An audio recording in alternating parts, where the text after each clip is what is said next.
See that crumbling factory with weeds growing through broken windows? That's not just another Rust Belt casualty. That building was supposed to birth the next Mustang killer. Instead, it became a tomb for dreams worth billions. Three major automakers walked away from projects here that would have changed everything. The cars they never built could have saved entire cities. But corporate boardrooms had other plans. What happened inside these walls will make you question everything you thought you knew about the American auto industry. Number 1. The Pontiac Paradox. How success became a death sentence. Everyone thinks Pontiac died because nobody wanted their cars anymore.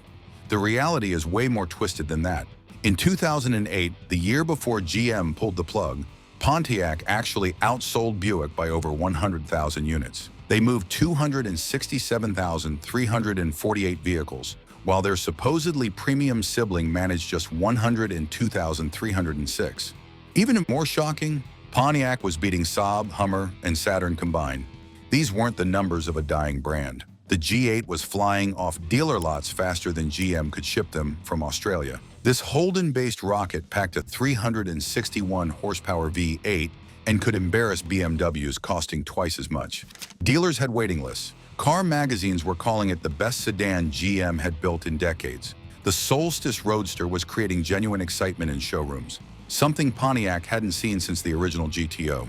Sales were climbing month after month. Here's where things get really twisted. Pontiac's success was actually terrifying GM executives. The G8 GXP, with its 415 horsepower LS3 engine, was running quarter-mile times that made the Corvette look ordinary. GM's brass couldn't stomach their working-class brand showing up their Halo car. Internal memos revealed concerns about brand positioning conflicts. How could they justify charging $50,000 for a Corvette when a $30,000 Pontiac was delivering similar thrills? The numbers tell an ugly story about internal politics. While Pontiac was outselling several GM brands, it was also cannibalizing sales from more profitable divisions. Every G8 sold meant fewer Cadillac CTSs moving off lots. Every Solstice meant lost Saturn Sky sales. GM's accountants calculated they made more profit selling one Buick than three Pontiacs. Success had become a liability. The most heartbreaking part involves the cars that died on drawing boards. The G8 wagon, already in production in Australia, would have given Americans their first truly fast family hauler since the Buick Roadmaster. The G8 ST, essentially a Holden Ute, represented the El Camino revival enthusiasts had begged for decades. Both vehicles had completed testing and were ready for American production when the axe fell.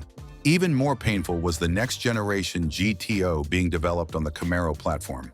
Early prototypes were running sub-4-second 0 to 60 times with a supercharged LS9 engine. This wasn't some pie-in-the-sky concept car. Engineering was nearly complete. Tooling was being planned. The business case was solid, but corporate politics killed it before Americans ever saw what could have been. The Pontiac brand had committed the ultimate corporate sin. It was succeeding too well at the wrong things. They were supposed to be the volume seller, moving basic transportation with a little extra style. Instead, they had become the performance division that threatened established hierarchies.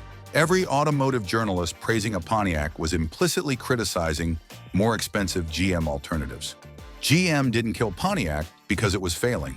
They executed it because success in the wrong direction was more dangerous than failure.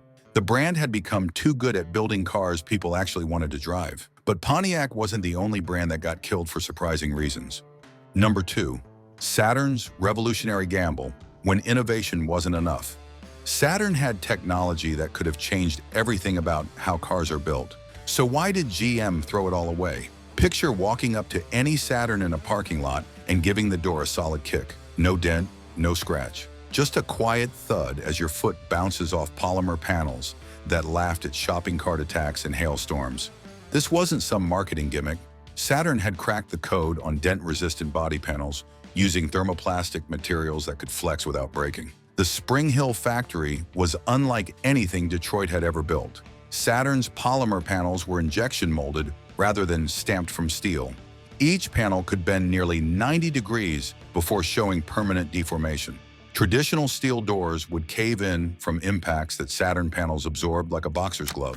The manufacturing process eliminated the need for expensive paint booth operations, since color was mixed directly into the plastic during molding. But the real revolution wasn't just in the materials. Saturn had pioneered a completely different relationship with customers through their no-haggle pricing model. Walk into any Saturn dealer and the price on the window sticker was exactly what you paid.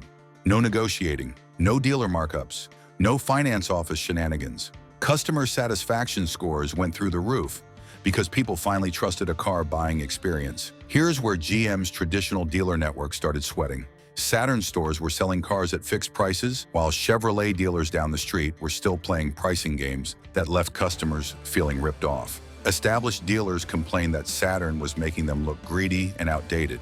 They demanded GM either force Saturn to adopt traditional pricing or limit the brand's expansion into their territories. The polymer panel technology was creating even bigger headaches for GM's manufacturing divisions. Saturn's process required completely different tooling, different suppliers, and different quality control methods. Other GM plants couldn't easily adopt Saturn's innovations because retooling would cost billions. Instead of spreading the technology across all brands, GM executives decided it was easier to slowly strangle Saturn's uniqueness. Corporate interference began almost immediately after Saturn's initial success. General Motors forced Saturn to share platforms with other divisions, eliminating the brand's ability to optimize designs for polymer construction. The Ion sedan used a traditional steel structure with polymer panels bolted on top, creating weight penalties and manufacturing complications that negated most advantages of the original technology. Other GM divisions actively sabotaged Saturn's development programs. When Saturn engineers proposed all-wheel drive systems or hybrid powertrains, Cadillac and Buick executives blocked the projects, claiming they would cannibalize premium sales. Saturn's advanced concepts were systematically rejected, not because they lacked merit, but because they threatened internal hierarchies. The Sky Roadster represented Saturn's last gasp at innovation. Engineers had developed a lightweight convertible top mechanism and advanced suspension tuning that could have showcased Saturn's engineering capabilities. But GM killed the entire platform after just 4 years, claiming slow sales that were actually caused by limited marketing budgets and dealer network restrictions.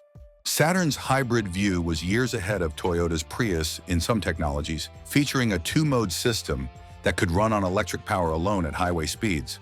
The engineering was sound. Early customer reviews were positive, but GM diverted development resources to other divisions and let Saturn's hybrid program wither while competitors gained market advantages. The most damning evidence came from internal documents showing GM executives viewed Saturn as a threat to traditional manufacturing methods, rather than an opportunity for advancement. Innovation wasn't the problem. The problem was that Saturn's innovations exposed how backward the rest of GM had become. Innovation wasn't the only thing that got strangled in corporate boardrooms. Number 3, the union paradox: how job protection accelerated job losses. The very contracts designed to protect auto workers actually helped speed up factory closures. Here's how good intentions created a nightmare scenario. Union negotiators in the 1970s and 80s fought hard for job security provisions that seemed like victories at the time. Job banks guaranteed workers would receive paychecks even when production lines stopped running. Pension plans promised comfortable retirements. Healthcare coverage extended to entire families. These weren't unreasonable demands. They were the foundation of middle-class stability. But the math behind these protections created a financial time bomb that eventually exploded in everyone's faces. The UAW's Job Bank program required automakers to pay workers 95% of their regular wages even when no cars were being built. This wasn't temporary unemployment assistance. Workers could sit in job bank facilities for months or years, playing cards and attending training seminars while collecting nearly full paychecks. GM alone was paying over 12,000 workers to essentially do nothing during peak job bank periods. Legacy costs became the real killer for older manufacturing facilities. Every retiree represented ongoing healthcare and pension obligations that could stretch for decades. A worker who retired in 1985 might cost the company more in post-retirement benefits than they ever contributed during their working years. By 2005, GM was spending $1,635 per vehicle just covering healthcare costs for current and former employees. Toyota's healthcare burden per vehicle was roughly $200. The pension mathematics were even more brutal. Defined benefit plans promise specific monthly payments regardless of investment performance or company profitability. GM's pension obligations topped $90 billion at their peak, representing more debt than many entire countries carried. Every new retiree added to this mountain of future payments that had to be funded from current operations. Work rules negotiated over decades made it nearly impossible to adapt production to changing market demands. Seniority systems meant the newest workers got laid off first, even if they were more skilled or productive. Job classifications were so specific that an electrician couldn't change a light bulb if it fell under a different union category. Some plants required separate crews for tasks that one person could handle, turning simple maintenance into expensive productions. The most insane example involved paying workers more to stay home than automation would have cost. At several facilities, companies calculated they were spending more on idle worker wages than complete robotic assembly lines would require. But union contracts made it legally impossible to lay off workers, even when technology could do their jobs better and cheaper. Companies found themselves trapped between honoring agreements and remaining competitive. Plant managers faced impossible choices every day: honor the union contracts and watch operating costs spiral beyond sustainable levels, break the agreements and face crippling strikes that would shut down production completely. Many facilities were spending more on worker benefits than they generated in actual revenue. The safety net had become a straitjacket that prevented any meaningful adaptation to market realities. The final irony hit when these protective measures accelerated the very job losses they were designed to prevent. Companies couldn't afford to keep facilities running under existing contract terms, so they closed entire plants and moved production to non-union locations. Workers lost everything anyway, but now entire communities collapsed along with them. The safety net meant to protect workers became the weight that pulled entire factories underwater. These economic pressures created a perfect storm that buried some truly incredible machines. These factory closures weren't just business decisions. They were the result of a perfect storm where corporate politics, innovation resistance, and economic structures rewarded failure over success. Pontiac died for being too good. Saturn got killed for solving problems nobody wanted solved. Union protections became union destruction. The system was rigged against the very innovations that could have saved American manufacturing. Think about what other incredible cars we lost to these hidden forces.